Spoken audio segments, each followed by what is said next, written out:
খুব ছোট্ট সূরা, অনেকেরই মুখস্থ আছে এটা।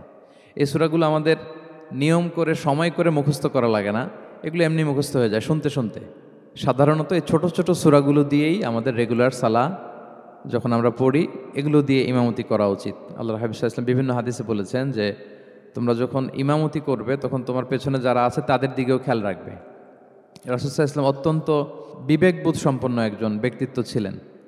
তিনি খেয়াল রাখতেন, যেটাকে আমরা কনসিডারেট বলি। আল্লাহর হাবিব সাল্লাল্লাহু আলাইহি ওয়াসাল্লাম খুব কনসিডারেট ছিলেন, কার কোথায় কী সমস্যা এটা খুব খেয়াল করতেন। And he was a man of six senses. আমরা সিক্স সেন্সের কথা বলি, আমাদের অধিকাংশেরই 4টা সেন্স একসাথে কাজ করে, কারো 5টা 6টা সেন্স কাজ করে, এরকম মানুষ পাওয়া দুষ্কর। আল্লাহর হাবিব সাল্লাল্লাহু আলাইহি ওয়াসাল্লাম অত্যন্ত বিবেকবোধ সম্পন্ন একজন লোক ছিলেন। একবার তিনি সালাত খুব সংক্ষিপ্ত করলেন, তো সাহাবারা জিজ্ঞেস করলেন, ইয়া রাসূলুল্লাহ এত সংক্ষিপ্ত কেন করলেন সালাত? তখন আল্লাহর হাবিব সাল্লাল্লাহু আলাইহি ওয়াসাল্লাম বললেন যে পেছনে বোনদের নামাজের সেকশনে ওখান থেকে একটা ছোট্ট বাচ্চার কান্নার আওয়াজ আমি শুনছিলাম। আমার মনে হচ্ছিল বাচ্চাটাকে সামলাতে মাটার খুব কষ্ট হচ্ছে, তো এই জন্য আমি সালাদটা সংক্ষিপ্ত করে দিয়েছি। দেখেন কীরকম সেন্সেশন, কতটা কনসিডারেট ছিলেন। একবার আবার আল্লাহর হাবিব সাল্লাল্লাহু আলাইহি ওয়াসাল্লাম মাগরিবের সালাত কিংবা এশার সালাতের কোনো এক সেজদা অনেক লম্বা করে দিলেন। তখন সাহাবারা আবার প্রশ্ন করলেন, ইয়া রাসূলুল্লাহ সাল্লাল্লাহু আলাইহি ওয়াসাল্লাম এত লম্বা দীর্ঘ সেজদা করতে তো ফরজ সালাতে আমরা কখনো দেখি না, কেন করলেন? অসুস্থ হলেন নাকি নামাজের মাঝখানে, অথবা ওহী নাজিল হচ্ছিল নাকি, এরকম কিছু ঘটলো নাকি? তো আল্লাহর হাবিব সাল্লাল্লাহু আলাইহি ওয়াসাল্লাম বললেন যে না, এগুলো কিছুই না, বরং আমার নাতি হাসান আমি সেজদারত অবস্থায় আমার পিঠের উপরে চড়ে বসেছিল, কাঁধের উপরে। তো আমি অপেক্ষা করছিলাম যতক্ষণ না তার খেলা শেষ না হয়, তার প্রয়োজন পূরণ না হয়, ততক্ষণ আমি সেজদায় লুটিয়ে পড়েছিলাম। হাসান যখন নেমেছে, তার প্রয়োজন পূরণ হয়েছে, আমি আবার সেজদা থেকে উঠে দাঁড়িয়েছি। দেখেন কতটা কনসিডারেট ছিলেন। তো এভাবে আল্লাহর হাবিব সাল্লাল্লাহু আলাইহি ওয়াসাল্লাম ছোট ছোট সূরাগুলো দিয়ে ফরজ সালাতের ইমামতি করতে উদ্বুদ্ধ করতেন। মুআয ইবনে জাবাল রাদিয়াল্লাহু তাআলা আনহুকে উনি মদিনার পাশেই একটা এলাকার ইমাম হিসেবে অ্যাসাইন করেছিলেন। তো ওই এলাকার লোকজন ছিল শ্রমজীবী, ওট দিয়ে তারা পানি নিয়ে খেজুর বাগানে পানি সিঞ্চন করত। সারাদিন পরিশ্রম করে ওনারা সালাতে অংশগ্রহণ করত। তো একবার উনি মাগরিবের সালাতে সূরাতুল বাকারা তেলাওয়াত শুরু করলেন। কোরআনের সবচাইতে ছোট সূরা নাকি সবচাইতে বড় সূরা, 286 আয়াত বিশিষ্ট সূরা। তো ওনারা ছিলেন ক্লান্ত, শ্রান্ত, পরিশ্রান্ত। কেউ কেউ বিরক্ত হয়ে, ক্লান্ত হয়ে নামাজ ছেড়ে দিয়ে একা একা নামাজ পড়ে ফেললেন। পরে আল্লাহর হাবিব সাল্লাল্লাহু আলাইহি ওয়াসাল্লামের কাছে যে তারা অভিযোগ করলেন যে, ইয়া রাসূলুল্লাহ আপনি যে ইমাম পাঠিয়েছেন উনি তো এমন কাজ করেছে, সূরা বাকারা উনি ধরেছে মাগরিবের সালাতে। রাসূল সাল্লাল্লাহু আলাইহি ওয়াসাল্লাম খুবই ক্ষিপ্ত হলেন, রাগান্বিত হলেন এবং মুআয ইবনে জাবাল রাদিয়াল্লাহু তাআলা আনহুকে ডেকে পাঠালেন। ডেকে তিনি বললেন, আফাত্তানুন আনতা ইয়া মুআয। লিটারালি ফাত্তান শব্দটা ব্যবহার করেছেন যে, মুআয তুমি কি সমাজে ফিতনা ছড়াচ্ছ? তোমাকে পাঠালাম ইমাম হিসেবে, সেখানে তালিম দিবে, তারবিয়া দিবে, ঐক্য ধরে রাখবে, তুমি কি ফিতনা ছড়াচ্ছ সমাজে? তুমি কি ওয়াদ-দুহা ওয়াল-লাইলি ইযা সাজা এরকম সূরাগুলো পারো না? সাব্বিহ ইসমা রাব্বিকাল আ'লা এগুলো তোমার মুখস্থ নাই? ওয়াশ-শামসি ওয়া-দুহাহা এগুলো তোমার জানা নেই? তুমি এত লম্বা সূরা কেন ধরলে মাগরিবের সালাতে? তো তখন তিনি বললেন, যখন তুমি সালাতে ইমামতি করবে ফরজ সালাতে, তখন ছোট ছোট সূরা পড়বে, কেননা তোমার পেছনে অসুস্থ থাকতে পারে, তারপর বয়স্ক কোনো লোক থাকতে পারে, অথবা মুসাফির মসজিদের পাশ দিয়ে সফর করতেছিল, ভাবলো জামাত চলতেছে, জামাতটা ধরি, ঢুকেই যদি দেখে যে আপনি সূরা বাকারা তেলাওয়াত করতেছেন, তো তার জন্য তো কঠিন হয়ে যাবে কোপ আপ করা, কন্টিনিউ করা। তো এই জন্য ছোটো ছোটো সূরাগুলো আল্লাহর হাবিব সাল্লাল্লাহু আলাইহি ওয়াসাল্লাম পড়তে আমাদেরকে উৎসাহিত করেছেন ফরজ সালাতের, যখন আমরা ইমামতি করব। তো এইরকম একটি সূরা হচ্ছে সূরাতুজ জিলজাল, এটা আমাদের প্রায় সকলেরই মুখস্থ। তো আমরা আসুন প্রথমে আমরা সরল বঙ্গানুবাদ শুনি এই সূরাটার, তারপর এই সূরা থেকে কিছু রিফ্লেকশন আমরা শেয়ার করার চেষ্টা করব ইনশাআল্লাহ বিইذنিল্লাহ। আমি শুরুতে সূরাটার সরল বঙ্গানুবাদ আপনাদের সাথে শেয়ার করছি। আউযু বিল্লাহি মিনাশ শাইতানির রাজিম। বিতাড়িত শয়তান থেকে মহান আল্লাহ তাআলার কাছে পানাহ চাচ্ছি। বিসমিল্লাহির রহমানির রহিম। পরম করুণাময় অসীম দয়ালু আল্লাহ তাআলার নামে শুরু করছি। ইযা জুলজিলাতিল আরদু জিলজালাহা, যখন পৃথিবীকে ভয়ঙ্করভাবে প্রকম্পিত করা হবে। ওয়া আখরাজাতিল আরদু আথকালাহা, আর পৃথিবী তার ভেতরে থাকা সব ভারী বস্তুগুলোকে উদ্গীরণ করে দিবে, বের করে দিবে। ওয়া ক্বালাল ইনসানু মা লাহা, আর মানুষ বলবে এই পৃথিবীর কি হলো। ইয়াউমা ইদিন তুহাদ্দিসু আখবারাহা, সেদিন পৃথিবী তার সব খবর বলে দিবে। বিআন্না রাব্বাকা আওহা লাহা, কারণ তার রবই তাকে এমনটি করতে আদেশ করেছেন বা প্রত্যাদেশ দিয়েছেন। ইয়াউমা ইদিন ইয়াসদুরুন নাসু আশতাতান লিয়ারাউ আ'মালাহুম, সেদিন মানুষগুলো দলে দলে বের হবে যাতে করে তাদের আমলনামা তাদের কাছে পেশ করা যায়। ফামান ইয়া'মাল মিসকালা যাররাতিন খায়রান ইয়ারাহ, যে ব্যক্তি অনুপরিমাণ ভালো কাজ করেছে সেটা সে দেখতে পাবে। ওমান ইয়া'মাল মিসকালা যাররাতিন শাররান ইয়ারাহ, আর যে ব্যক্তি অনুপরিমাণ মন্দ কাজ করেছে, কোনো খারাপ কাজ করেছে, সেটাও সেদিন দেখতে পাবে। সাদাকাল্লাহুল আযীম। এই হচ্ছে সূরাতুজ জিলজালের সংক্ষিপ্ত বঙ্গানুবাদ। এবার আসুন এই সূরা থেকে কিছু রিফ্লেকশন, কিছু তাফসির আমরা শেয়ার করি। প্রিয় ভাইয়েরা, এই সূরাটা নাজিলের একটা প্রেক্ষাপট আছে। সাহাবাদের মধ্যে একটা ধারণা জন্মেছিল যে আমরা যদি খুব ছোট ছোট ভালো কাজ করি এইটা বোধহয় সওয়াব হবে না, বা মিজানের পাল্লা এটা তেমন একটা রেকগনাইজ করা হবে না। অথবা অনেক সাহাবাদের মধ্যে এরকম ধারণা ছিল যে আমরা খুব সামান্য সামান্য ছোট খারাপ কাজ করলে এটার হয়তো এরকম পাপ হবে না বা শাস্তি হবে না। তো ওনাদের মনে যখন এরকম একটা ধারণা তৈরি হলো, তখন আল্লাহ তাআলা এই সূরাটা নাজিল করেছেন। বিশেষ করে এই সূরার শেষের 2 আয়াত, যেখানে আল্লাহ তাআলা বলছেন ফামান ইয়া'মাল মিসকালা যাররাতিন খায়রান ইয়ারা, যে না, তোমরা ছোট্ট ভালো করলে সেটাও দেখতে পাবা সেদিন তোমাদের আমলনামাতে। ওমান ইয়া'মাল মিসকালা যাররাতিন শাররান ইয়ারা, এবং ছোট্ট খারাপ কাজ করলে সেটাও তোমরা তোমাদের আমলনামায় দেখতে পাবে। তো সাহাবাদের এই চিন্তা, এই ধারণাটাকে ভুল প্রমাণ করবার জন্য, তারা যে ভুল ধারণা করছেন এটা বোঝাবার জন্য, জানাবার জন্যই আল্লাহ তাআলা বেসিকলি সূরাতুজ জিলজাল তিনি নাজিল করেন। এই সূরাটি কোরআনের ধারাক্রম অনুসারে 99তম সূরা। কোরআনের যে ধারাক্রম, সূরা ফাতিহা দিয়ে শুরু, তারপরে বাকারা, তারপর আলে ইমরান, সেই ধারাবাহিকতায় এটা কত নম্বর সূরা? 99 নম্বর সূরা। এবং সূরাটি মাদানী সূরা। কি সূরা? আমরা জানি কোরআনের সূরাগুলো 2 ভাগে বিভক্ত, কোনোটা মক্কায়, কোনোটা মদিনায় নাজিল হয়েছে। যেটা মক্কায় নাজিল হয়েছে সেটা মাক্কি, যেটা মদিনায় নাজিল হয়েছে সেটা মাদানী। তো জিলজাল হচ্ছে মাদানী সূরা। এই সূরার আয়াত সংখ্যা হচ্ছে 8। আয়াত সংখ্যা কত? 8। আল্লাহর হাবিব সাল্লাল্লাহু আলাইহি ওয়াসাল্লাম এই সূরাটাকে একটা কম্প্রিহেন্সিভ সূরা বলেছেন। জামে মানে সূরা, খুবই কম্প্রিহেন্সিভ। কম্প্রিহেন্সিভ মানে হচ্ছে ভেরি প্রিসাইজ ইন ওয়ার্ডিং, শব্দ কম, কথা কম, কিন্তু এটার আবেদন, এটার এক্সপ্লেনেশন অনেক বেশি। এরকম একটি সূরা, ছোট্ট অল্প কয়েকটি আয়াত দিয়ে সূরাটা আল্লাহ তাআলা নাজিল করেছেন, কিন্তু এটার আবেদন অনেক বেশি।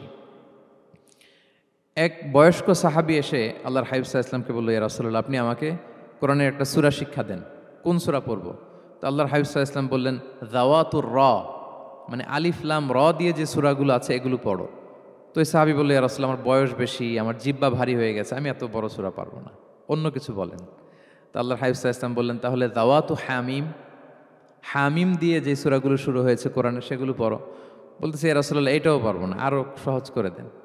তো তখন আল্লাহর হাবিব সাল্লাল্লাহু আলাইহি ওয়াসাল্লাম বললেন, তাহলে আল মুসাব্বিহাত, মানে সাব্বাহা ইউসাব্বিহু দিয়ে যেই সূরাগুলো শুরু হয়েছে তুমি এগুলো পড়ো। ওই সাহাবী বলে, এইটাও কঠিন হয়ে যায় আমার জন্য। তখন আল্লাহর হাবিব সাল্লাল্লাহু আলাইহি ওয়াসাল্লাম বললেন যে, তাহলে কি চাও? বলতেছে, আমাকে একটা জামে মানে সূরা শিক্ষা দেন, মানে এমন একটা কম্প্রিহেন্সিভ সূরা শিক্ষা দেন যে এটা শিখলে আমার হেদায়েতের জন্য যথেষ্ট হয়ে যাবে। তখন আল্লাহর হাবিব সাল্লাল্লাহু আলাইহি ওয়াসাল্লাম বললেন, তাহলে তুমি পড়ো ইযা যুলজিলাতিল আরদু জিলজালাহা ওয়া আখরাজাতিল আরদু আথকালাহা ওয়া ক্বালাল ইনসানু মা লাহা। তুমি সূরাতুল জিলজাল তেলাওয়াত করো। তখন থেকেই সাহাবী এই সূরাতুল জিলজাল তেলাওয়াত আরম্ভ করলেন। উনি বললেন যে আমি আর বেশি কিছু পড়ব, শুধু এটাই পড়ব। সাহাবাদের মধ্যে অনেকের এরকম খুব সহজ সরল মানসিকতা ছিল। তো উনি বললেন যে এটাই পড়ব। তো রাসূল সাল্লাল্লাহু আলাইহি ওয়াসাল্লাম বললেন যে কোনো সফল ব্যক্তিকে যদি কেউ দেখতে চায় তাহলে এর দিকে তাকাও, দেখো কত সহজ সরল, কত চমৎকারভাবে সে এই বার্তাটা গ্রহণ করেছে যে আমি জীবনে শুধু এটাই পড়ব। তো সূরাতুল জিলজাল হচ্ছে একটা কম্প্রিহেন্সিভ সূরা, সূরাতুন জামিআ। এটা হচ্ছে সূরার একটা ফাজিলাত, এটা আমরা জানলাম। আবার আল্লাহর হাবিব সাল্লাল্লাহু আলাইহি ওয়াসাল্লাম সূরাকে কোরআনের অর্ধেক বলেছেন। আল্লাহর হাবিব সাল্লাল্লাহু আলাইহি ওয়াসাল্লাম ইরশাদ করেছেন, ইযা যুলজিলাতিল আরদু তা'দিলু নিসফাল কোরআন। সূরাতুল জিলজাল এটা কোরআনের অর্ধেক, কোরআনের অর্ধেক। আপনারা এরকম শুনেছেন যে সূরা ফাতিহাকে বলা হয় কোরআনের অর্ধেক, তারপর সূরাতুল ইখলাসকে বলা হয় সুলুসুল কোরআন, কোরআনের 1/3। তো এটার অর্ধেক বলার কারণ হচ্ছে কোরআনে অর্ধেক বলা হয়েছে দুনিয়ার কথা, অর্ধেক বলা হয়েছে আখিরাতের কথা, পরজগতের কথা, লাইফ আফটার ডেথের কথা। তো যেহেতু এই সূরাটা আখিরাতকে কাভার করে, তাই সেজন্য কেমন যেন এই সূরাটা পুরো কোরআনের অর্ধেক। আল্লাহ তাআলা আমাদেরকে, আমরা যখন আল্লাহর কাছে কল্যাণ কামনা করি, আল্লাহ বলেছেন এইভাবে বলো, রব্বানা আতিনা ফিদ দুনিয়া হাসানা ওয়া ফিল আখিরাতি হাসানা ওয়া কিনা আযাবান্নার। হে আল্লাহ, আপনি দুনিয়ার কল্যাণ আমাদেরকে দান করেন, পরজগতের কল্যাণ দান করেন, আমাদেরকে আগুনের শাস্তি থেকে রক্ষা করেন। তাহলে দুনিয়া আখিরাত দুইটার কম্বিনেশনে। সো সূরা জিলজাল যেহেতু আখিরাতকে কভার করে, তাহলে এটা কোরআনের অর্ধেক। এটা কি কোরআনের অর্ধেক? তা'দিলু নিসফাল কোরআন। সূরাতুজ জিলজাল তা'দিলু নিসফাল কোরআন, এটা কোরআনের অর্ধেক। তাহলে দুইটা আমরা ফজিলত বা ভার্চু জানতে পারলাম এই সূরার। এক নম্বর হচ্ছে এটা একটা কম্প্রিহেন্সিভ সূরা, কম্প্রিহেন্সিভ সূরা। দুই নম্বর জানতে পারলাম এটা কোরআনের অর্ধেক, নিসফুল কোরআন। আচ্ছা, এবার আমরা সূরার তাফসিরে চলে যাই। আল্লাহ তাআলা ইরশাদ করছেন, ইযা জুলজিলাতিল আরদু জিলজালাহা, যখন এই পৃথিবীটাকে প্রকম্পিত করা হবে। প্রিয় ভাইরা, বেসিকলি এই ৮ আয়াত বিশিষ্ট সূরাটার মধ্যে আমরা দুইটা ভাগ করতে পারি। প্রথম ৫ আয়াতে আল্লাহ তাআলা কিয়ামতের বিভীষিকাময় পরিস্থিতির একটা চিত্রায়ন এখানে এনেছেন, পিকচারাইজ করেছেন যে কিয়ামতের যে সময়টা হবে এটা কেমন হবে, এটা আল্লাহ তাআলা চিত্রায়িত করেছেন। সূরাকে মনোযোগ দিয়ে যদি আপনি পড়েন, অনুধাবন করেন, মনে হবে যে কিয়ামতের চিত্রটা আপনার চোখের সামনে ভেসে উঠেছে। তো ৮ আয়াত বিশিষ্ট এই সূরার প্রথম ৫ আয়াতে আল্লাহ তাআলা তিনি কিয়ামতের বিভীষিকাময় পরিস্থিতির একটা বর্ণনা হাজির করেছেন। এরপর শেষের ৩ আয়াতে কেমন করে আমাদের আমল নামা পেশ করা হবে, আমরা যা করি ভালো কিংবা মন্দ, এটাকে লিখে রাখা হয়, এটাকে রেকর্ড করে রাখা হয়। ওই আমল নামাটা আবার একদিন আমাদের হাতে পেশ করা হবে। ওই সময়টা কেমন হবে, ওই দৃশ্যটা কেমন হবে, এটা আল্লাহ তাআলা বলেছেন। আই রিপিট, আমি আবারও বলি, সূরার আয়াত সংখ্যা কত? ৮। তো প্রথম ৫ আয়াতে আল্লাহ তাআলা কিয়ামতের বিভীষিকাময় পরিস্থিতির বর্ণনা দিয়েছেন, আর শেষের ৩ আয়াতে আমাদেরকে যে আমাদের আমল নামা পেশ করা হবে তার একটা চিত্র তুলে ধরেছেন। এবার মোটামুটি সহজ হয়ে আসছে না ব্যাপারটা? আচ্ছা, তো প্রথম ৫ আয়াতে আল্লাহ তাআলা কিয়ামতের চিত্রায়িত কিভাবে কেমন করে করলেন, চিত্র হাজির করলেন। আল্লাহ বললেন যে ইযা জুলজিলাতিল আরদু জিলজালাহা, যখন পৃথিবীকে ভয়ঙ্করভাবে প্রকম্পিত করা হবে, পুরো পৃথিবীটাকে একটা ঝাঁকুনি দেয়া হবে। এই সূরার নামই হচ্ছে ঝাঁকুনি দেওয়ার সূরা, ঝাঁকুনি। জিলজাল মানে হচ্ছে শেকিং, আর্থকোয়েক, ভূমিকম্প, ভূকম্পন। ভূমিকম্পের সাথে পরিচিত না সবাই? এক্সপিরিয়েন্স হয়েছে কারো ভূমিকম্প? নাকি ঘুমায় থাকার সময় হয়, সব সময় হয়েছে?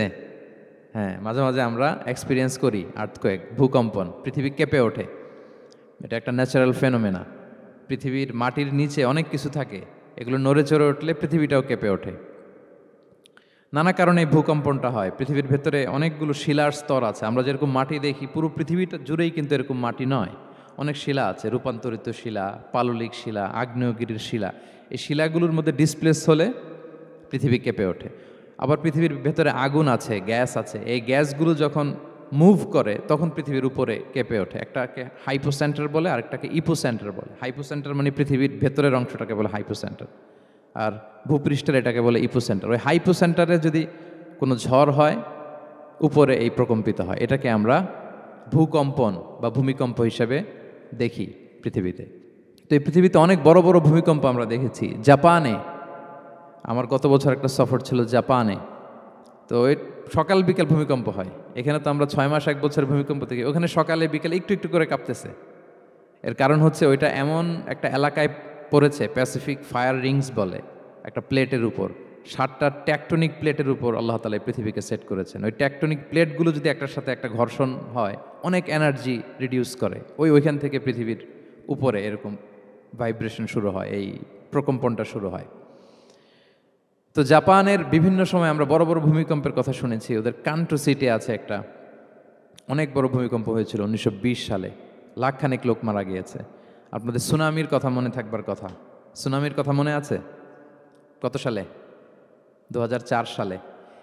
এই ভূমিকম্পে পুরো একটা মহাদেশ কেঁপে উঠেছিল, দ্য এন্টায়ার এশিয়া, পুরো এশিয়াটা কেঁপে উঠেছিল। এটাকে আন্ডারসি মেগাথার্স্ট আর্থকোয়েক বলে। এত ভয়ঙ্কর ভূমিকম্প হয়েছে যে পুরো, মাঝে মাঝে ভূমিকম্পে তো 1-2টা দেশ আক্রান্ত হয়, এটা পুরো একটা মহাদেশ কেঁপে উঠেছিল। ওই ভূমিকম্পের কারণে ইন্দোনেশিয়াতে প্রায় 2.5 লাখ লোক মারা গিয়েছে, 2.5 লক্ষ। বান্দা আছে সুমাত্রাতে।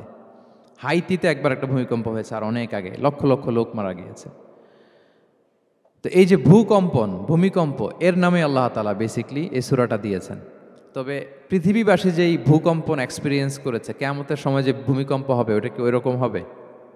হ্যাঁ, ওইটা ভয়ঙ্কর ভূমিকম্প হবে, মারাত্মক ভূমিকম্প। আল্লাহ তাআলা বলছেন, ইয়া আইয়ুহান নাসু তাকু রাব্বাকুম ইন্না জালজালাতাস সাআতি শাইউন আযীম। হে মানুষেরা, তোমরা আল্লাহকে ভয় করো আর তোমরা জেনে রাখো কিয়ামতের যে ভূমিকম্পটা হবে সেটা শাইউন আযীম। আযীম শব্দটা আল্লাহ যে কোনো জায়গায় ব্যবহার করেন না, যেটা খুব ভয়ঙ্কর হয়, মাত্রাতিরিক্ত, লিমিট ছাড়িয়ে যায়, ওইটার ক্ষেত্রে আল্লাহ তাআলা আযীম বলেন। আল্লাহর হাবিব সাল্লাল্লাহু আলাইহি ইসলামের আচরণ, ওনার ক্যারেক্টারিস্টিক্স বলতে যে আল্লাহ এই শব্দ ব্যবহার করেছেন, ওয়া ইন্নাকা লাআলা খুলুকিন আযীম। নবী হে, আপনি সুমহান চরিত্রের উপর প্রতিষ্ঠিত, মানে এই চরিত্রের মধ্যে দাগ ফেলতে পারে এরকম কেউ নেই। সো আযীম শব্দটা কোরআনের যত জায়গায় ব্যবহার করেছেন, আল্লাহ নিজের ক্ষেত্রে বলেছেন সূরা আয়াতুল কুরসির শেষে, ওয়া হুয়াল আলিয়ুল আযীম, তিনি হচ্ছেন আলী এবং আযীম, সুমহান। তো কিয়ামতের এই ভূকম্পনের ক্ষেত্রে আল্লাহ তাআলা এই আযীম শব্দটা ব্যবহার করেছেন, ইন্না জালজালাতাস সাআতি শাইউন আযীম। এটা মারাত্মক হবে সেদিনকার ভূমিকম্প, সাধারণ ভূমিকম্প নয়। ইযা রুজ্জাতিল আরদু রাজ্জা ওয়া বুসাতিল জিবালু বাসসা, পুরো পৃথিবীটা একসাথে কেঁপে উঠবে, পাহাড়গুলো ভেঙে চুরে তছনছ হয়ে যাবে। এটা হবে বেসিকলি যখন ইসরাফিল আলাইহিস সালাম উনি ট্রাম্পিটে ফুৎকার দিবেন, হুইসেল দিবেন সিঙ্গার মধ্যে, নুফিখা ফিস সূর, সূরের মধ্যে যখন তিনি ফুৎকার দিবেন। আপনারা ইসরাফিল আলাইহিস সালামের একজন ফেরেশতা, ওনার নাম শুনেছেন না? হ্যাঁ, one of the major angels, major একজন ফেরেশতা। আল্লাহ তাআলা ওনাকে সৃষ্টিই করেছেন এই বিশাল হুইসেলে একটা ফুৎকার দেওয়ার জন্য, আর কোনো কাজ নাই। ওনার অ্যাসাইনমেন্ট এই একটাই, সৃষ্টির পর থেকে আজ অবধি বিশাল হুইসেলটা নিয়ে আল্লাহর আরশের দিকে তিনি তাকিয়ে আছেন, অপলক নেত্রে, পলকও ফেলেন না চোখের, যে কখন আল্লাহ তাআলা অর্ডার করবেন, করার সাথে সাথে ফুৎকার দিবেন তিনি। আবার না দেরি হয়ে যায়, আবার না আল্লাহর আদেশ পালনে কোনো গাফলতি হয়ে যায়। সৃষ্টির পর থেকে ওনার একটাই অ্যাসাইনমেন্ট, এই বিশাল সুর ট্রাম্পিট নিয়ে হুইসেল দেওয়ার জন্য আল্লাহর আরশের দিকে তাকিয়ে আছেন। যে মুহূর্তে আমরা এখন কথা শুনছি এখনও তাকিয়ে আছেন উনি। 3টা ফুৎকার দেওয়ার জন্য আল্লাহ তাআলা ওনাকে সৃষ্টি করেছেন। প্রথম ফুৎকারটাকে বলে নাফখাতুল ফাজা, যে ফুৎকারের সাথে সাথে মানুষগুলো তটস্থ হয়ে যাবে, পৃথিবীর মানুষ তটস্থ হয়ে যাবে। যখন তটস্থ হবে তখন কি অবস্থা হবে সেটাই আল্লাহ তাআলা এই সূরার প্রথম আয়াতে বললেন, যে ইদা জুলজিলাতিল আরদু জিলজালাহা, যখন পুরো পৃথিবীকে প্রকম্পিত করা হবে মারাত্মকভাবে। ইসরাফিল আলাইহিস সালাম প্রথম যে ফুৎকারটা দিবেন তখন পুরো পৃথিবী কেঁপে উঠবে, মারাত্মকভাবে কেঁপে উঠবে। তারপরের যে ফুৎকার দিবেন তখন সব মরে যাবে, আমরা পৃথিবীতে কেউই বেঁচে থাকবো না, তখন মানুষ মরে যাবে, জিন জাতি মরে যাবে, সমস্ত ফেরেশতারাও মরে যাবে। যেই ফেরেশতা মালাকুল মাউত, যিনি মৃত্যুর ফেরেশতা, যার মাধ্যমে আল্লাহ তাআলা মৃত্যু ঘটিয়ে থাকেন, তারও মৃত্যু ঘটবে। সে আল্লাহ তাআলার কাছে বলবে, আল্লাহ, পৃথিবীর সবাই মরেছে আপনার আদেশ অনুযায়ী, মানুষ, জিন, ইবলিস সবাইকে আমি মৃত্যু দিয়েছি, তাদের রূহ কবজ করেছি, এখন কি হবে? আল্লাহ তাআলা বলবেন, এখন তুমি মরবে, মুতিয়া মালাকুল মাউত, এখন তুমি মরো। মালাকুল মাউত তখন মারা যাবে। এত ভয়ঙ্কর একটা চিৎকার দিয়ে মালাকুল মাউত জগৎ থেকে বিদায় নেবে।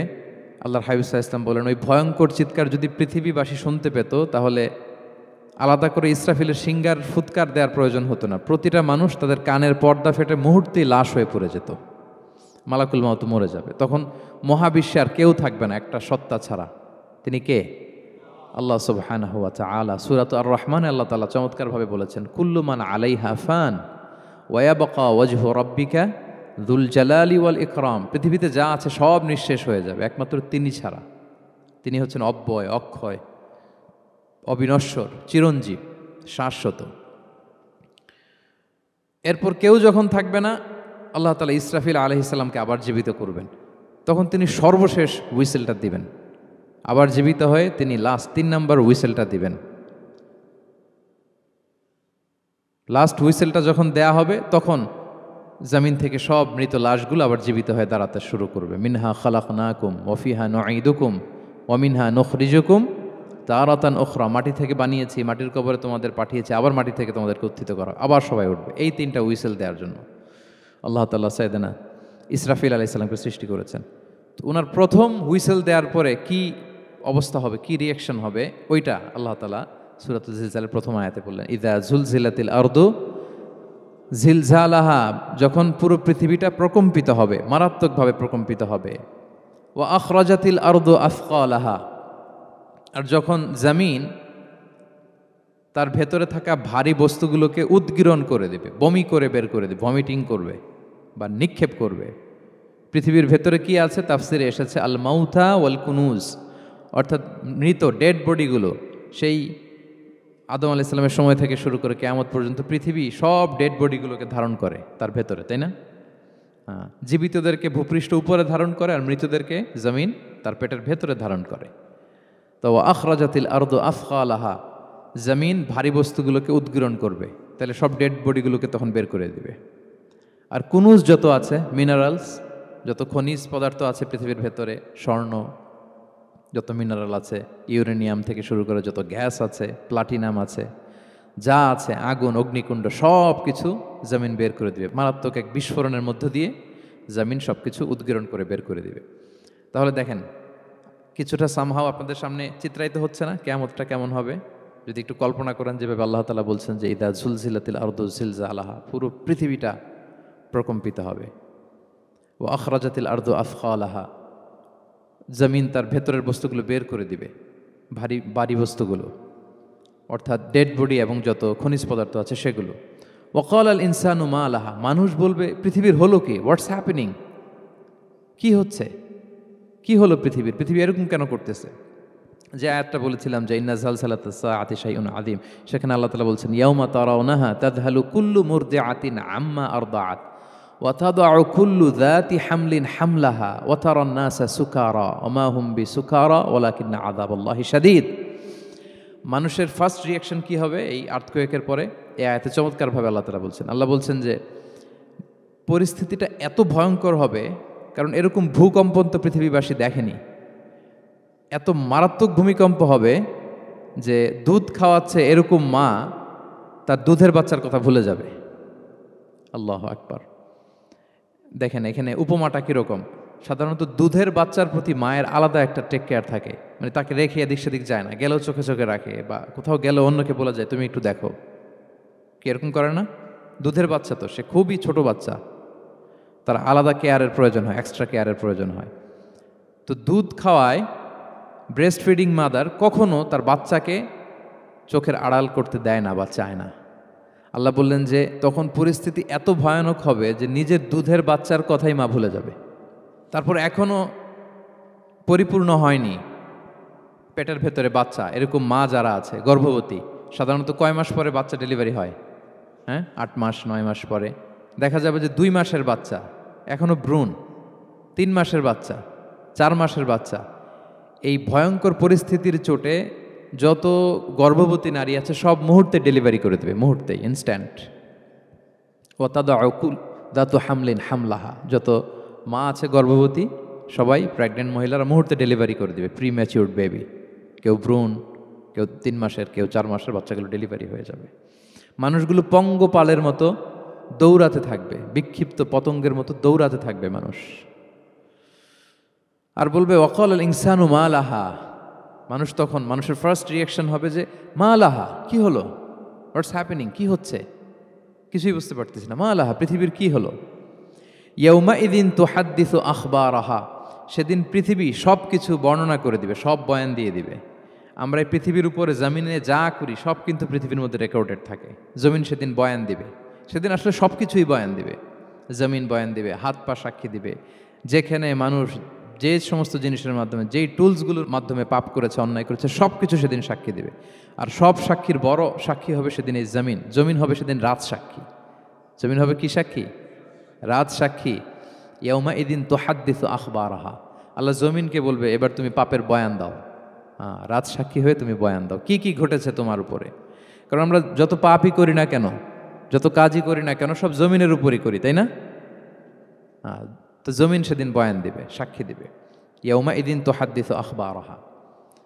জমিন কিভাবে সাক্ষী দিবে, জমিন কিভাবে কথা বলবে? আল্লাহ তাআলা বলছেন বিআন্না রাব্বাকা আওহা লাহা, কারণ তার রব জমিনকে সেদিন কি করেছে? আদেশ করেছে, প্রত্যাদেশ করেছে। আল্লাহ তাআলার আদেশে জমিন সেদিন কথা বলবার সুযোগ পাবে, সব বয়ান দিবে কি কি হয়েছে জমিনের ভেতর, কি কি অন্যায় হয়েছে, কি কি পাপ হয়েছে, কি কি সংগঠিত হয়েছে, সব ধরে ধরে জমিন সেদিন বর্ণনা করবে। তাহলে প্রথম 5টা আয়াত আমরা বলে ফেললাম, যে প্রথম 5টা আয়াতে কিয়ামতের বিভীষিকামী পরিস্থিতির একটা পিকচারাইজেশন পাইছেন আপনারা? ভয় লাগতেছে আপনাদের? ভয় লাগতেছে? সেদিনকার পরিস্থিতি কেমন হবে খুব সংক্ষিপ্ত পরিসরে একটা বর্ণনা আমাদের সামনে আসছে না এই 5 আয়াতে? চলে আসছে। কিন্তু ভয়ঙ্কর হবে সেই দিনটা, কেউ কাউকে চিনবে না। ইয়াউমা ইয়াফিরুল মারউ মিন আখিহি ওয়া উম্মিহি ওয়া আবিহি ওয়া সাহিবাতিহি ওয়া বানিহি লিকুল্লি ইমরিইম মিনহুম ইয়াউমা ইযিন শা'নুন ইউগনি। ভাই ভাইকে দেখে পালাবে, পরিচয় দিবে না। বন্ধু বন্ধুকে দেখে পালাবে, স্বামী স্ত্রীকে দেখে পালাবে, প্রিয়তমা স্ত্রীকে পরিচয় দিবে না, কলেজের টুকরা সন্তানকে পরিচয়, কেউ কাউকে চিনবে না। সবাই নাফসি নাফসি, সবাই নাফসি নাফসি। কোনো পোশাক ছাড়া বস্ত্রহীন হয়ে উঠবে। আম্মা জান আয়েশা রাদিয়াল্লাহু তাআলা আনহা বিষ্ণু ইসলামকে বলবেন, ইয়া রাসূলুল্লাহ, তাহলে মানুষ কি লজ্জিত হবে না বস্ত্রহীন অবস্থায় উঠলে? তখন রাসূল সাল্লাল্লাহু আলাইহি ওয়াসাল্লাম বললেন, লিকুল্লি ইমরিইম মিনহুম ইয়াউমা ইযিন শা'নুন ইউগনি। প্রত্যেকের এমন একটা ভয়ঙ্কর অবস্থা হবে যে তার গায়ে কাপড় আছে কি নাই, সে কীরকম অবস্থায় আছে এটাই সে ভুলে যাবে। মানে ওই টেন্ডেন্সিই তার থাকবে না। এত ভয়ঙ্কর হবে সেদিনটা। সেই ভয়ঙ্করতম দিনে আল্লাহ তাআলা আমাদেরকে হেফাজত করুক। আল্লাহর হাবিব সাল্লাল্লাহু আলাইহি ওয়াসাল্লাম বলেছেন, সে ভয়ঙ্করতম দিনে আল্লাহর সুশীতল আরশের নিচে 7 শ্রেণীর লোকজন ছায়া পাবে। ওই 7 শ্রেণীর অন্তর্ভুক্ত যেন আমরা হতে পারি, আল্লাহ তৌফিক দান করুক। সম্মানিত ভাইয়েরা, তাহলে সূরা জিলজালের 8 আয়াত বিশিষ্ট সূরার প্রথম 5 আয়াত আমরা কভার করলাম। আমরা বলেছি যে প্রথম 5 আয়াতে আল্লাহ তাআলা কিয়ামতের বিভীষিকাময় পরিস্থিতির বর্ণনা দিয়েছেন, সেটা গেল। পরের 3 আয়াতে কি নিয়ে আলোচনা করা হয়েছে বলেন তো দেখি, মনে আছে কিনা? হ্যাঁ, আমল কিভাবে পেশ করা হবে, আমল নামা, সেটা নিয়ে আল্লাহ তাআলা বলেছেন। আল্লাহ তাআলা শুরু করছেন, আল্লাহ বলছেন যে ইয়াউমা ইযি ইয়াসদুরুন নাসু আশতাতা। সেদিন মানুষগুলো দলে দলে বের হবে, দলে দলে এসে বের হবে। কেন? লিউরাউ আমালাহুম, যাতে করে তাদের আমল নামা তাদেরকে দেখানো যায়। তার মানে কি করেছি সেদিন আমল নামা আমরা দেখব। ইয়াউমা ইযি ইয়াসদুরুন নাসু আশতাতাল লিউরাউ আমালাহুম, যাতে করে তাদের আমল নামা তাদেরকে দেখানো যায়। তার মানে সেদিন আমরা আমাদের আমল নামা দেখব, কি করেছি না করেছি সব সেদিন সে আমল নামায় থাকবে। তো আমল নামাটা 2 ভাবে দেয়া হবে। হাদিসে এসছে, কোরআনের আয়াতও এসেছে। নেককার লোকদের আমল নামা ডান হাতে দেয়া হবে, সামনের দিক থেকে। আর পাপাচারী, সীমা লঙ্ঘনকারী, জালিমদের আমল নামা পেছন থেকে বাঁ হাতে দেয়া হবে, পেছন থেকে এনে বাঁ হাতে। আর নেককারদের সামনে থেকে ডান হাতে। আল্লাহ তাআলা যেন আমাদেরকে ডান হাতে আমল নামা দান করেন। এই কথাটা আল্লাহ চমৎকার ভাবে বলছেন, ফাআম্মা মান উতিয়া কিতাবাহু বিয়ামিনিহি ফাসাউফা ইউহাসাবু হিসাবান ইয়াসিরা। সেদিন আল্লাহ তাআলা যাকে ডান হাতে আমলনামা দিবে তার হিসাবটা সহজ হবে। আল্লাহর হাবিব সাল্লাল্লাহু আলাইহি ওয়াসাল্লাম সবসময় এই দোয়াটা করতেন, আল্লাহুম্মা হাসিবিনা হিসাবান ইয়াসিরা। হে আল্লাহ, আপনি আমার হিসাবটাকে সহজ করেন। হে আল্লাহ, আপনি আমার হিসাবটাকে সহজ করেন। এই দোয়াটা আপনারাও পড়বেন, আল্লাহুম্মা হাসিবিনা হিসাবান ইয়াসিরা। দেখেন, আল্লাহর হাবিব সাল্লাল্লাহু আলাইহি ওয়াসাল্লামের ব্যাপারে বলা হয়েছে গফিরা লাহু মা তাকাদ্দামা মিন যামবিহি ওয়া মা তাআখার। আল্লাহর হাবিব সাল্লাল্লাহু আলাইহি ওয়াসাল্লামের আগের পরের সব গুনাহ মাফ। আদতে তো গুনাহই নাই, নিষ্পাপ ছিলেন তিনি, মাসুম। নবীরা হচ্ছেন মাসুম। তারপরেও আল্লাহর হাবিব সাল্লাল্লাহু আলাইহি ওয়াসাল্লাম এই দোয়াটা করতেন, আল্লাহুম্মা হাসিবিনা হিসাবান ইয়াসিরা। এরপরও তিনি এই দোয়াটা সবসময় করতেন। তাহাজ্জুদের সালাতে দাঁড়িয়ে থাকতে থাকতে ওনার পা ফুলে যেত। সিজদায় যে কাঁদতে কাঁদতে জামা ভিজিয়ে ফেলতেন, হাত্তা বাল্লা লিহিয়াতাহু, দাড়ি ভিজিয়ে ফেলতেন, হাত্তা বাল্লা হাজারাহু, জামা ভিজিয়ে ফেলতেন, হাত্তা বাল্লাল আরদা, সিজদায় পরে কাঁদতে কাঁদতে জমিন ভিজিয়ে ফেলতেন। তো আম্মা জান আয়েশা রাদিয়াল্লাহু তাআলা আনহা বলতেন, ইয়া রাসূলুল্লাহ, এত কষ্ট কেন করেন? আপনার পা ফুলে যায়, কাঁদতে কাঁদতে আপনি হয়রান হয়ে যান। আল্লাহ তো বলেছেন যে আপনার আগের পরের সব গুনাহ মাফ। আল্লাহর হাবিব সাল্লাল্লাহু আলাইহি ওয়াসাল্লাম বলতেন, আফালা উহিব্বু আন আকুনা আবদান শাকুরা। হে আয়েশা, আমি কি শুকরগুজার বান্দা হতে পছন্দ করব না? আল্লাহ তাআলা আমাকে ক্ষমা করেছেন, আমাকে স্পেশাল স্ট্যাটাস দিয়েছেন। এই যে আল্লাহ তাআলার বিশেষ অনুগ্রহ, এটার শুকরিয়া স্বরূপ আমি কি তার কাছে নিজেকে পেশ করব না? তো দেখেন, আল্লাহর হাবিব সাল্লাল্লাহু আলাইহি ওয়াসাল্লাম, যার কোনো গুনাহ নাই, তিনিও দোয়া করতেন, আল্লাহ আমার হিসাবটা সহজ করো। সেদিন যার হিসাব সহজ হবে তার জন্য সব কিছু মিলে যাবে, তার মুক্তি। আর যদি আল্লাহ হিসাব কঠিন করে, হাদিসে এসেছে, আল্লাহ যদি কাউকে জিজ্ঞেস করে, মান নুকিশা উযযিবা। নুকিশা এসেছে নিকাশ থেকে। আমরা বাংলা একটা কথা বলি না, হিসাব নিকাশ। নিকাশ বলেন আপনারা? নিকাশ, হিসাব নিকাশ বলেন। নিকাশটা আরবি শব্দ। মান নুকিশা উযযিবা, যার নিকাশ নেওয়া হবে, হিসাব নিকাশ নেওয়া হবে, উযযিবা, তাকে আল্লাহ শাস্তি দেবে। যদি বলে এটা করলা কেন, ওখানে গেলা কেন, এটাতে জড়িত হইলা কেন, এই কেন কেনর প্রশ্নবাণে যদি আল্লাহ তাআলা আমাদের জর্জরিত করেন, তাহলে অবস্থা খারাপ। আল্লাহ আমাদেরকে হেফাজত করুক। আর যাকে আল্লাহ তাআলা অনুগ্রহ করবেন, অনেককে আল্লাহ তাআলা এইভাবে অনুগ্রহ করবেন। আল্লাহ বলবেন, তুমি যে এই পাপটা করছিলা মনে আছে? তখন বান্দা বলবে, আল্লাহ মনে আছে, আমি স্বীকৃতি দিচ্ছি, অ্যাকনোলেজ করছি, আল্লাহ আমি পাপী, আল্লাহ আমি ভুল করে ফেলেছি। আল্লাহ বলবে, এটা দুনিয়ার কেউ জানে না, আজকে আমিও জানাবো না কাউকে, যাও তুমি আমার এই ডান হাতের নিচ দিয়ে জান্নাতের ভেতরে ঢুকে যাও। আল্লাহুম্মা জাআলনা মিনহুম, আল্লাহুম্মা জাআলনা মিনহুম, আল্লাহুম্মা জাআলনা মিনহুম ইয়া রাব। আল্লাহ তুমি আমাদেরকে তাদের অন্তর্ভুক্ত করো, আমরা পড়ি আমিন। আল্লাহর হাবিব সাল্লাল্লাহু আলাইহি ওয়াসাল্লাম বলতেন, আল্লাহুম্মা হাসিবিনা হিসাবান ইয়াসীরা, আল্লাহ আপনি আমাদের হিসাবকে সহজ করুন। ফাআম্মা মান উতিয়া কিতাবাহু বিয়ামিনিহি, তাহলে হিসাব সহজ হবে কাদের? যাদেরকে আল্লাহ কোন হাতে আমলনামা দিয়েছেন? ডান হাতে। ফাসাউফা ইউহাসাবু হিসাবান ইয়াসীরা, তাদেরকে সহজভাবে হিসাব নেওয়া হবে। ওয়ায়ানকালিবু ইলা আহলিহি মাসরুরা, তারা তাদের পরিবারের সাথে খুব আনন্দ উৎফুল্লতার সাথে মিলিত হবে। আর ওয়া আম্মা মান উতিয়া কিতাবাহু ওয়ারাআ যাহরিহি, আর যাদেরকে পেছন থেকে আমলনামা দেয়া হবে বা হাতে, ফাসাউফা ইয়াদউ সুবুরা, তারা মৃত্যু কামনা করবে, সেদিন মৃত্যু, ধ্বংস কামনা করবে, তারা নিজেদের ধ্বংস। ওয়ায়াসলা সাঈরা, আর তারাই জাহান্নামে অন্তর্ভুক্ত হবে, জাহান্নামে তারাই প্রবেশ করবে। বলে আয়াযু বিল্লাহ, নাউযু বিল্লাহ, আল্লাহ আমাদেরকে তুমি হেফাজত করো। তাহলে আমলনামার পর্বটা কেমন হবে? আল্লাহ বলছেন, ইয়াউমা ইযি ইয়াসদুরুন নাসু আশতাত, দলে দলে মানুষ উঠবে, কবর থেকে আসবে, লিউরাউ আমালাহুম, যাতে করে তাদের আমলনামা তাদেরকে দেখানো হয়। আর আমলনামা কারো আসবে সামনে থেকে ডান হাতে, কারো আসবে, আমরা যেন ডান হাতে পাই নাকি? এই ফরিয়াদ, এই প্রার্থনা আমরা আল্লাহর কাছে করি। এবার আমলনামা পেয়ে গেলাম আমরা সবাই হাতে, এবার আল্লাহ তাআলা আমাদেরকে বলবেন, তোমরাই একটু পড়ো তোমাদের আমলনামা। ইকরা ইকরা কিতাবাকা কাফা বিনাফসিকাল ইয়াউমা আলাইকা হাসিবা, পড়ো তোমার আমলনামা, হিসেবের জন্য তুমিই যথেষ্ট আজকে। ধরেন আজকে আপনার গণিত পরীক্ষা গেছে, ধরেন অঙ্ক পরীক্ষার পরে যার খুব কনফিডেন্স ভালো, ভালো গণিত জানে, সে আসলে আগে থেকেই জানে যে আমি 100তে 100, তার একটা নিজের হিসেব নিকেশ আছে না নাকি? হ্যাঁ। আর ধরেন যে যার গণিত মিলে নাই, পরীক্ষা ভালো হয় নাই, যে হচ্ছে খুব খারাপ ছাত্র, একেবারে লাড্ডু গুড্ডু মেরে আসছে, ও নিজেও জানে এটার ফল প্রকাশের জন্য এত ওয়েট করা লাগে না, তার একটা হিসাব নিকেশ আগে থেকে জানা আছে যে আমার দিয়ে তো কিছু হবে না, আমার অন্য চিন্তা করতে হবে। ফলাফল রেজাল্ট আসে নাই, কিন্তু সে নিজেও জানে যে সে 00 পাবে। আর যে গণিতে খুব ভালো, হ্যাঁ, সব তার গণিত মিলে গেছে, রেজাল্টের আগে থেকেই সে জানে যে আমার 100 থেকে 100 কেউ এটা থামাতে পারবে না। তো আমরা আসলে কে কি করেছি, আমাদের কি আমলনামা, সেদিন তো আমরা পাবো, কিন্তু তার আগে আমাদের নিজেদেরও একটা বন্দোবস্ত, হিসেব নিকেশ, বোঝাপড়া আছে না নাই বলেন? আমরা জানি আমরা কে কি করেছি আমরা জানি। আল্লাহ নিজেদেরকে তখন দায়িত্ব দিয়ে বলবেন, ইকরা কিতাবাকা কাফা বিনাফসিকাল ইয়াউমা আলাইকা হাসিবা, পড়ো তোমার আমলনামা, ইকরা, পড়ো। এবার তুমি মার্কিং করো, তোমাকে আমি মার্কিং করার আগে তুমি একটু করো দেখি, তুমি কি করেছো, তুমি একটু মার্কিং করো। তো আমলনামা পাওয়ার পরে আমাদের যে প্রতিক্রিয়া হবে সেটা আল্লাহ কোরআনে তুলে ধরেছেন। আল্লাহ তাআলা বলছেন যে মানুষ বলবে, মালি হাযাল কিতাবি লা ইউগাদিরু সগীরাতান ওয়ালা কাবীরাতান ইল্লা আহসাহা, এটা কেমন আমলনামা, ছোট বড় কোনো কিছু মিসিং হয় না এখানে। আল্লাহু আকবার, কিছু মিস হয় নাই। অনেক কিছু আপনারও মনে নাই, কিন্তু দেখার পরে মনে হবে। ধরেন ঠিক এই মুহূর্তে গত বছর রমাদানের এই দিনে আমরা কোথায় ইফতারি করছিলাম, হুট করে জিজ্ঞেস করলে আমি বলতে পারবো? বলতে পারবেন আপনি?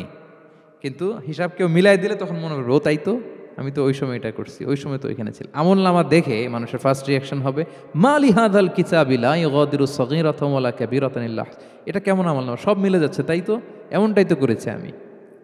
সগীরাতান ওয়ালা কাবীরা, ছোট বড় তুচ্ছ নগণ্য সব আল্লাহ তাআলা তুলে ধরেছেন সেখানে, সব আমলনামায় তুলে ধরেছেন। মুমিনরা তো আমলনামা পেয়ে মহা খুশি, তাদের চেহারা হবে সেদিন উজ্জ্বল, প্রফুল্ল, প্রস্ফুটিত। উজুহু ইয়াউমাইযিন মুসফিরা দাহিকাতুম মুস্তাবশিরা, উজ্জ্বল থাকবে তাদের চেহারা। আর আরেক দলের চেহারা, যাদের আমলনামা বা হাতে দেয়া হয়েছে, তারা চিৎকার করবে, তারা নিজেদের ধ্বংস কামনা করবে, মৃত্যু কামনা করবে, তারা বাঁচার জন্য মুমিনদের কাতারে ঢুকে যেতে চাইবে। আল্লাহ তাআলা বলবেন, না, আজকে ঢোকার সুযোগ নাই। ওয়ামতাজুল ইয়াউমা আইয়ুহাল মুজরিমুন, পাপীদেরকে আজকে আলাদা করে ফেলো। সীমাহুম ফি উজুহিহিম মিন আসারিস সুজুদ, তাদের চেহারার মধ্যে সিজদার দাগ দেখে ফেরেশতারা জান্নাতীদেরকে আলাদা করবেন, জাহান্নামীদেরকে আলাদা করবেন। এবার যখন বলা হবে আমলনামা পড়ো, তোমাদের কোনো মন্তব্য আছে কিনা, তারা অস্বীকার করবে। শুরুতে বাঁচার জন্য কি করবে? দুনিয়াতে যেরকম হয়, সুপ্রিম কোর্টে দাঁড়িয়ে কাঠগড়ায় দাঁড়িয়ে যেটা করে মানুষ, বাঁচার সর্বশেষ চেষ্টাটা করে, অস্বীকার করে, মিথ্যা বলে, বলে না? সেদিনও মানুষ অস্বীকার করবে, তারা বলবে আল্লাহ এটা আমি করি নাই। কি বলবে? করি নাই।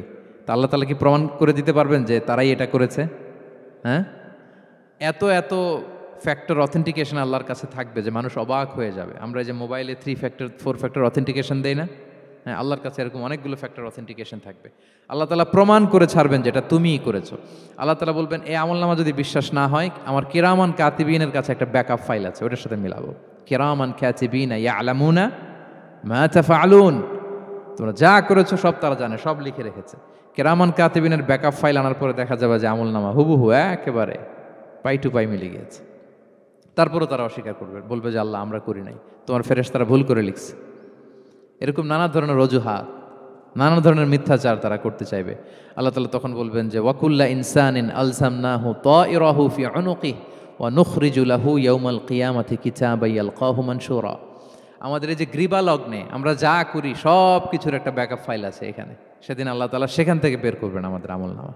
আল্লাহু আকবার। এই যে আমরা যা বলি এখানে রেকর্ড হয়ে যায়, এই জায়গাটাতে, এই গলার এইখানটাতে আল্লাহ রেকর্ড করে রাখেন। এবং সেদিন এখান থেকে আল্লাহ তাআলা একটা প্রিন্ট আউট বের করে দেখাবেন যে এই দেখো তোমার আমলনামা, কেরামান কাতিবিনের আমলনামা ব্যাকআপ ফাইল, এই যে তোমার এখানে গ্রীবালগ্নে আমি যেটা রেখেছি সেভ করে, এটাও মিলে যাচ্ছে। এরপরে মানুষ অনেকে বিশ্বাস করবে না। ফিঙ্গারপ্রিন্ট দিয়ে আল্লাহ তাআলা মিলাবেন।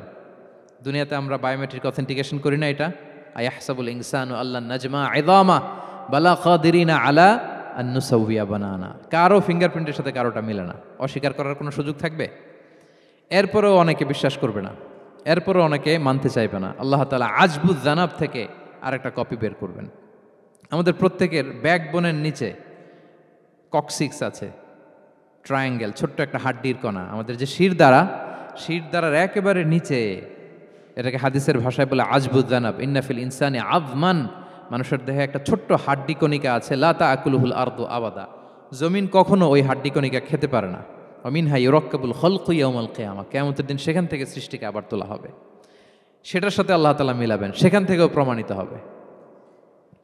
এরপর আল্লাহ তাআলা ভিডিও রেকর্ড দেখাবেন। ওয়াকুল্লা শাইইন আহসাইনাহু ফি ইমামিম মুবিন নামক ভিডিও রেকর্ডার দিয়ে তখন আপনি সরাসরি দেখবেন যে এই তো আপনি ওই জায়গায় গিয়েছেন, এই তো আপনি পাপ কাজ করেছেন, এই তো আপনি অন্যায় কাজ করেছেন, এই তো আপনি জুলুম করেছেন, এই তো সীমালঙ্ঘন করেছেন, সব কিছু আপনি একেবারে ভিজুয়াল প্রেজেন্টেশন, আর অস্বীকার করার কোনো সুযোগ থাকবে না। তারপরেও যারা অস্বীকার করবে যে আল্লাহ আমি করি নাই, আল্লাহ বলেন আলিয়াউমা নাখতিমু আলা আফওয়াহিহিম ওয়া তুকাল্লিমুনা আইদিহিম ওয়া তাশহাদু আরজুলুহুম বিমা কানু ইয়াকসিবুন। সেদিন তার মুখকে আমি সিলগালা করে দেব, আর সুযোগ দেওয়া হবে না। অনেক অস্বীকার করেছো, তার হাত সাক্ষী দিবে, তার পা সাক্ষী দিবে। সেদিন আল্লাহ তাআলা প্রমাণ করেই ছাড়বেন যে এই পাপ তুমি করেছো। তাহলে আমলনামা কিভাবে আল্লাহ দিবেন? আল্লাহ বলেন ইয়াউমা ইযি ইয়াসদুরুন নাসু আশতাতা, দলে দলে আসবে, লিউরাউ আমালাহুম, যাতে করে তাদেরকে আমলনামা দেখানো হয়। ফামান ইয়ামাল মিসকালা যাররাতিন খাইরান ইয়ারা, অনুপরিমাণ ভালো করেছো তো সেটা তুমি দেখতে পাবে, অনুপরিমাণ খারাপ করেছো তো সেটাও তুমি দেখতে পাবে। যাররা মানে হচ্ছে অণু, অ্যাটম, বস্তুর ক্ষুদ্রতম একক, একেবারে অণুর কথা আল্লাহ তাআলা বলেন যে একেবারে ছোট্ট কাজ সেটাও তুমি দেখতে পাবে, ছোট্ট খারাপ কাজ সেটাও দেখতে পাবে। আমরা অনেক সময় ছোটোখাটো জিনিসগুলোকে গুরুত্ব দেই না। আল্লাহর হাবিব সাল্লাল্লাহু আলাইহি ওয়াসাল্লাম বলেছেন ওয়ালা তাহকিরান্না মিনাল মা'রুফি শাইআ ওয়ালাউ আন তালকা আখাকা বিওয়াজহিন তালিক। তোমরা কোনো ছোট ভালো কাজকে এটাকে আন্ডারমাইন করো না, ছোট মনে করো না। যে কোনো ভালো কাজ হোক এটাকে ছোট করবো না। ইভেন তুমি তোমার ভাইয়ের সাথে দেখা হলো যে মুচকি হাসি দিয়ে কথা বলো, এটারও তুমি মনে করো না যে এটা কাজে লাগে, এটাও কাজে লাগবে।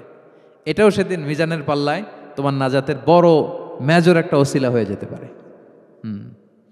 আপনি যে আপনার ভাইয়ের সাথে মুচকি হাসি দিয়ে কথা বলেন, এটা সাদাকার সওয়াব হয়। Your smile to your brother it's a charity.